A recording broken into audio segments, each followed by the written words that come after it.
Hello दोस्तों, स्वागत है आपका मेरे इस GK GS hub teach channel पर। दोस्तों, आज की इस वीडियो में हम आपके लिए आईएएस इंटरव्यू में पूछे गए कुछ इंपॉर्टेंट क्वेश्चन लेकर आए हैं। तो आप इस वीडियो को अंत तक जरूर देखना, और अगर आपको ऐसी वीडियो में रुचि है तो इस वीडियो से जुड़े रहे। और अगर आप हमारे चैनल पर नए हैं तो प्लीज चैनल को सब्सक्राइब कर लीजिएगा, और अगर वीडियो पसंद आए तो वीडियो को लाइक करना मत भूलिएगा। तो चलिए, बिना किसी देरी के इस वीडियो को शुरू करते हैं। एग्जामिनर कैंडिडेट से प्रश्न पूछते हैं, मेट्रो मेन के नाम से किन्हें जाना जाता है?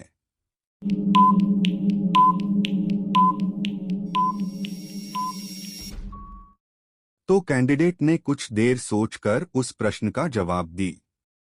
सर, श्रीधरन को। एग्जामिनर कैंडिडेट से अगला प्रश्न पूछते हैं, किस प्रदूषण को मापने के लिए बायोकेमिकल ऑक्सीजन डिमांड परीक्षा की जाती है?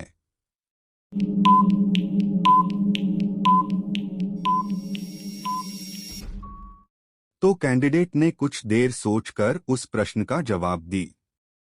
सर, जल प्रदूषण की।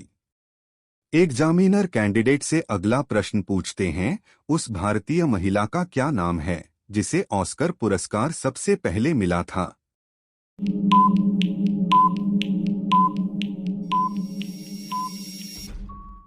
तो कैंडिडेट ने कुछ देर सोचकर उस प्रश्न का जवाब दी।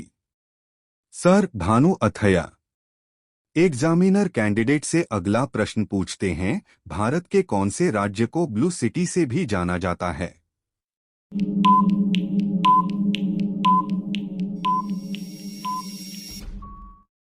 तो कैंडिडेट ने कुछ देर सोचकर उस प्रश्न का जवाब दी।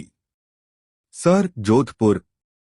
एग्जामिनर कैंडिडेट से अगला प्रश्न पूछते हैं, बुद्ध ने अपना पहला उपदेश इनमें से किस स्थान पर दिया था?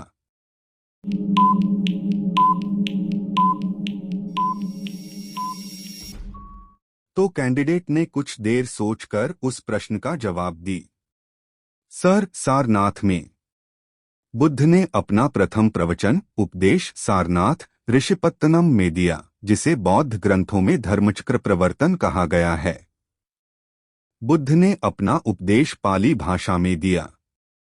एग्जामिनर कैंडिडेट से अगला प्रश्न पूछते हैं, किसे भारतीय बिस्मार्क के रूप में जाना जाता है?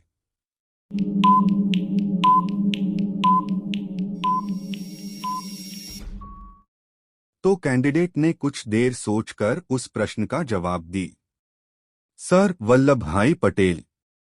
जिस तरह बिस्मार्क ने जर्मनी का एकीकरण किया था, उसी तरह विभिन्न भारतीय रियासतों को भारत में सम्मिलित करने के कारण सरदार वल्लभ भाई पटेल को भारतीय बिस्मार्क के रूप में जाना जाता है। एग्जामिनर कैंडिडेट से अगला प्रश्न पूछते हैं, आधुनिक ओलंपिक खेलों का जनक किसे कहा जाता है?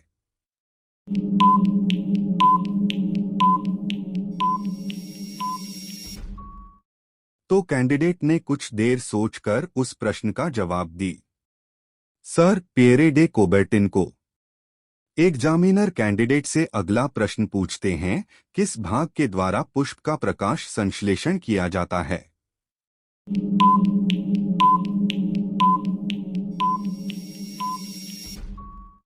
तो कैंडिडेट ने कुछ देर सोचकर उस प्रश्न का जवाब दी। सर, क्लोरोप्लास्ट द्वारा। एग्जामिनर कैंडिडेट से अगला प्रश्न पूछते हैं, चीन में सबसे पहले अपनी शाखा खोलने वाला भारतीय बैंक कौन सा है?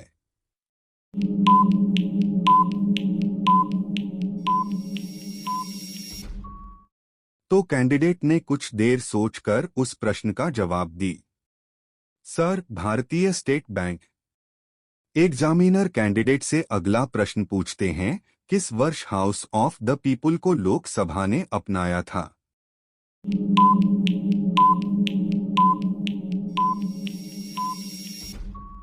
तो कैंडिडेट ने कुछ देर सोचकर उस प्रश्न का जवाब दी। सर, 14 मई 1954 को। एग्जामिनर कैंडिडेट से अगला प्रश्न पूछते हैं, बैटिंग ब्लॉक शब्दावली किस खेल से संबंधित है?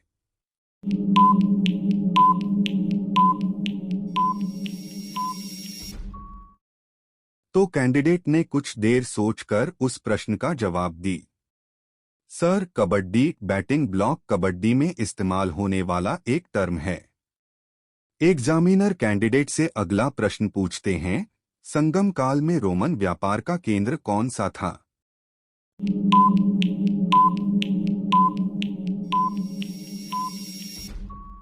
तो कैंडिडेट ने कुछ देर सोचकर उस प्रश्न का जवाब दी।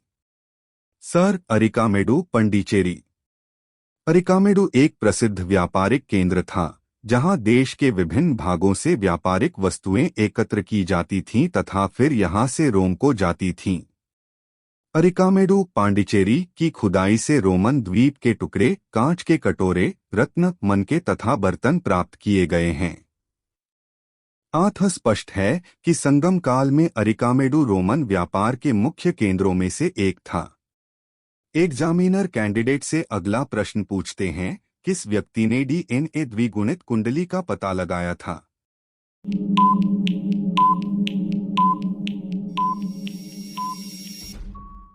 तो कैंडिडेट ने कुछ देर सोचकर उस प्रश्न का जवाब दी।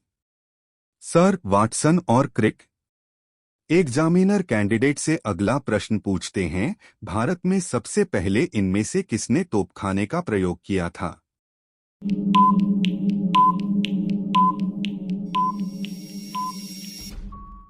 तो कैंडिडेट ने कुछ देर सोचकर उस प्रश्न का जवाब दी। सर, बाबर ने। भारत में सबसे पहले तोपखाने का प्रयोग मुगल वंश के संस्थापक बाबर ने किया था। इसे कलंदर की उपाधि दी गई थी। एग्जामिनर कैंडिडेट से अगला प्रश्न पूछते हैं, लुप्तप्राय जानवरों के संरक्षण के लिए क्या बनाए जाते हैं?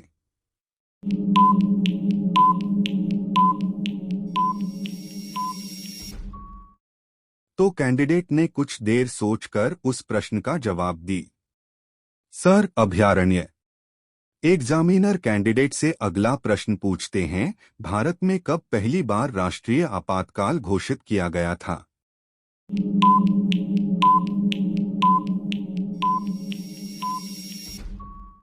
तो कैंडिडेट ने कुछ देर सोचकर उस प्रश्न का जवाब दी। सर, 1962 ईस्वी में। एग्जामिनर कैंडिडेट से अगला प्रश्न पूछते हैं, मोहम्मद अली जिन्ना को हिंदू मुस्लिम एकता का दूत किसने कहा था?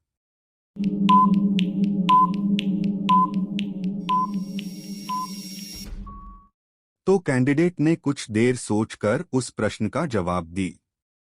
Sir, Sarojini Naidu. Examiner candidate से अगला प्रश्न पूछते हैं, मानव शरीर में पेयर्स ऑफ रिब्स पसलियों के कितने जोड़े होते हैं?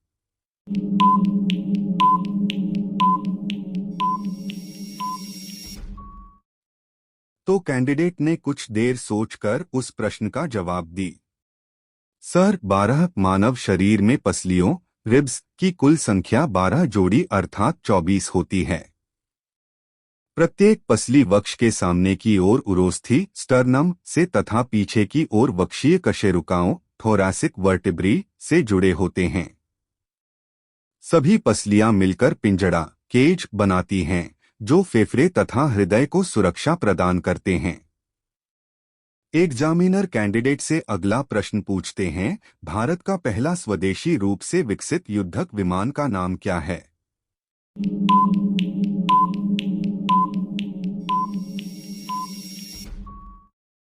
तो कैंडिडेट ने कुछ देर सोचकर उस प्रश्न का जवाब दी। सर, तेजस। एग्जामिनर कैंडिडेट से अगला प्रश्न पूछते हैं, कौन सा देश सबसे पहले चंद्रमा के डार्क साइड में पहुंचा है?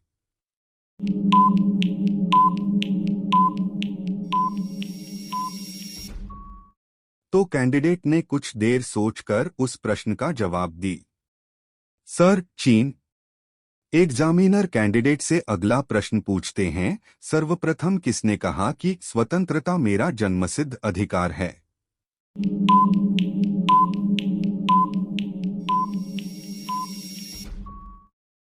तो कैंडिडेट ने कुछ देर सोचकर उस प्रश्न का जवाब दी। सर, बाल गंगाधर तिलक। एग्जामिनर कैंडिडेट से अगला प्रश्न पूछते हैं, किसे भारत का तोता कहा जाता है?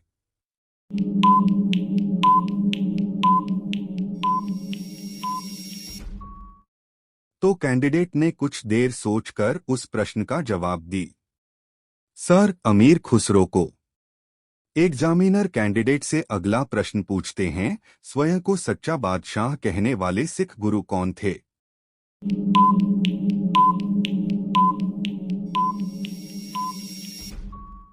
तो कैंडिडेट ने कुछ देर सोचकर उस प्रश्न का जवाब दी। सर, गुरु अर्जुन देव। गुरु अर्जुन देव ने स्वयं को सच्चा बादशाह कहा था। इन्होंने 1604 में आदि ग्रंथ की रचना की थी। एग्जामिनर कैंडिडेट से अगला प्रश्न पूछते हैं, सुभाष चंद्र बोस 1939 में किसे हराकर कांग्रेस पार्टी के अध्यक्ष बने थे?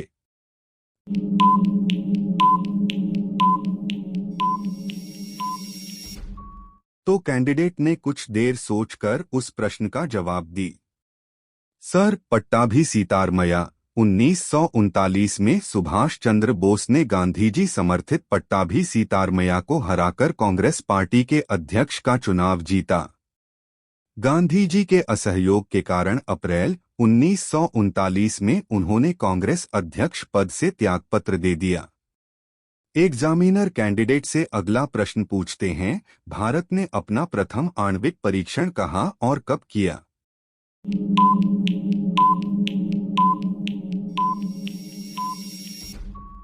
तो कैंडिडेट ने कुछ देर सोचकर उस प्रश्न का जवाब दी। सर, पोखरन 1974 में। एग्जामिनर कैंडिडेट से अगला प्रश्न पूछते हैं, इलाहाबाद स्तंभ के शिलालेख में इनमें से किसकी उपलब्धियां वर्णित हैं?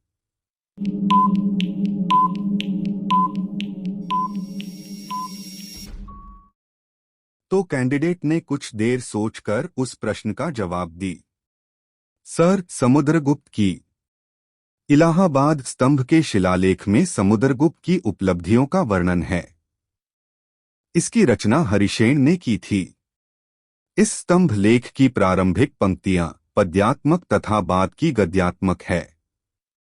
एग्जामिनर कैंडिडेट से अगला प्रश्न पूछते हैं, गोइटर रोग किस ग्रंथि को प्रभावित करता है?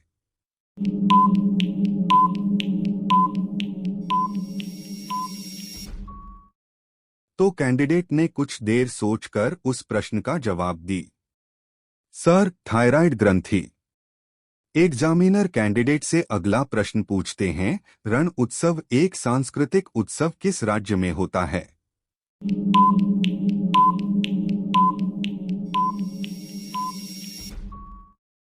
तो कैंडिडेट ने कुछ देर सोचकर उस प्रश्न का जवाब दी। सर, गुजरात में। एग्जामिनर कैंडिडेट से अगला प्रश्न पूछते हैं, पहला अंतर्राष्ट्रीय क्रिकेट T20 विश्व कप कब आयोजित किया गया था और किस देश ने जीता था?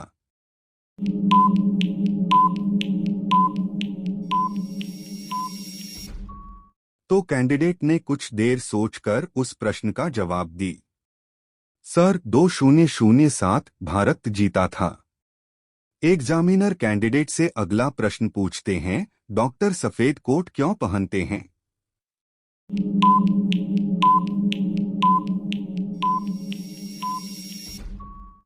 तो कैंडिडेट ने कुछ देर सोचकर उस प्रश्न का जवाब दी। सर, सबसे महत्वपूर्ण बात यह है कि सफेद रंग को शांति का रंग, करुणा का वस्त्र और डॉक्टरों द्वारा अपने मरीजों का इलाज करने और उन्हें राहत महसूस करने के लिए प्रदान किया जाने वाला आराम माना जाता है। इसलिए डॉक्टर हमेशा सफेद कोट पहनते हैं। मेरे इस वीडियो को देखने के लिए आपका बहुत बहुत धन्यवाद और साथ ही इस GKGS हब टीच चैनल को सब्सक्राइब कर वीडियो को लाइक शेयर करना न भूले।